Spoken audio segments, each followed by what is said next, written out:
Welcome to BAR Matters Guide. Paano magbayad ng certification fee para sa inyong BIR transaction?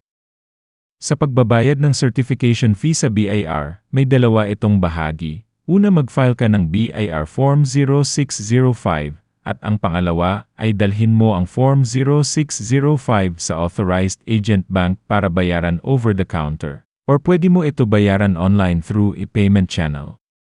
So to start the process, paki-open po ang eBIR form sa inyong computer or sa e-launch ng BIR.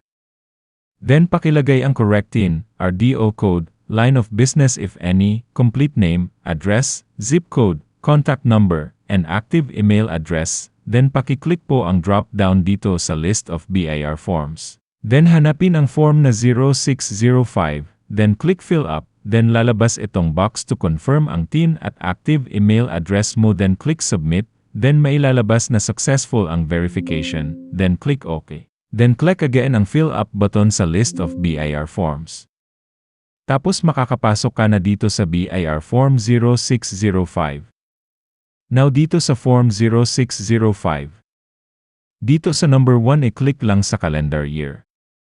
Yung fiscal year na yan para lang yan sa mga corporation na fiscal year ang sinusunod na taxable period base sa kanilang articles of incorporation. Then sa number 2 automatic click mo lang yung current year. Sa number 3, disregard mo lang yan kasi hindi yan applicable sa certification fee. Sa number 4 ilagay mo lang kung kailan ka magbabayad, so let's assume na ang date ay May 9, 2026.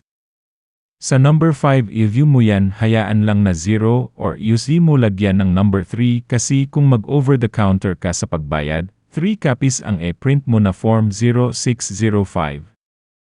Bago ka pumunta sa number 6, i-fill out mo muna ang number 7 at 8 kasi hindi po gagana ang number 6 kung hindi mo i-fill out ang number 8.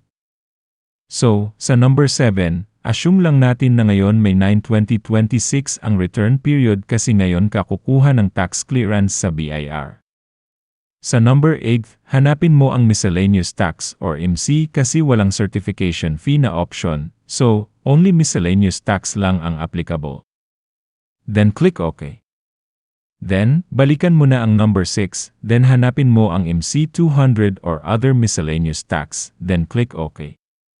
Sa number 11, i-click ang A for individual, or in naman kung para sa corporation. Yung number 9, 10, 12, 13, 14, 15, and 16 ay automatic magkakaroon ng entry na galing doon sa mga nilagay mo sa pagpasok pa lang sa ABIR form. Now dito sa number 17, i-click mo yung others, then type mo ang certification fee. Then sa number 18, i-click mo ang full payment. Then sa number 19, i-type mo 100 kasi yan ang amount ng certification fee for each certification or clearance na kukunin mo sa BIR. Then i-disregard mo na yung number 20A, 20B, at 20C kasi para lang yan sa penalty at walang penalty sa certification fee. Then punta ka sa baba ng form at click validate. Pag lumabas ang pop-up message na validation successful, i-click mo naman ang submit. Then click ang OK until matapos, then mag-antay ka ng email confirmation galing sa BIR na ipapadala doon sa active email address mo. Tapos i-print 3 copies ang na-accomplish mo na Form 0605, then print 3 copies din ng email confirmation na na-receive mo sa email. Then, ang next na gagawin mo ay magbayad na ng certification fee. Kung gusto mo mag-over-the-counter dalhin po ang Form 0605 with attached email confirmation sa authorized agent bank ng BIR. Then fill out ka ng BIR deposit slip doon sa bank at bayaran mo sa teller, then balik ka na ng BIR office. Pero kung gusto mo magbayad online, pasok po kayo sa BIR website, then pasok kayo sa e-services, then punta po kayo sa e-pay. Then, doon sa e-pay, mamimili kayo kung saan kayo magbabayad, pwede po sa Land Bank, DBP, Union Bank, PesoNet, Maya or MWG. Sa online payment dapat mayroon po kayong e-wallet or may debit card na capable for online banking. So, i-try po natin sa MWG. Kung may account ka na sa MWG, click mo login, pero kung wala pa, mag-register ka muna. Then pag na-open mo na yung account, I-click mo ang Pay Taxes Online. Dito sa Payment Details, dapat pareho kung ano ang nandoon sa BIR Form 0605. Dito sa amount ilagay ang 100 pesos. Then, ilagay ang correct TIN, RDO code. Sa Form Series, piliin ang 0600. Sa Form Type 0605. Sa Tax Type naman piliin ang MC. Sa Return Period, ilagay ang return period na nilagay mo sa Form 0605, then click Next. Then sa email ilagay ang iyong correct email address, then click Next. Then reviewin ang mga information, pag walang error, i-click mo ang Accept, then i-click ang Confirm and Pay. Then dito sa payment method mamili ka sa mobile or card. Pag mobile ang piliin mo, dapat may e-wallet po kayo, pero pag dito sa card, dapat mayroon kayong credit card or debit card na capable for online banking.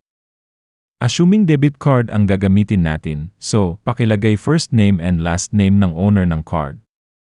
Then ilagay ang card number, expiry date ng card at yung security code.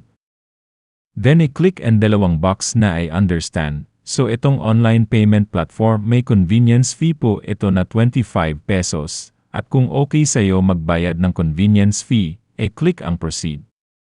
And click OK.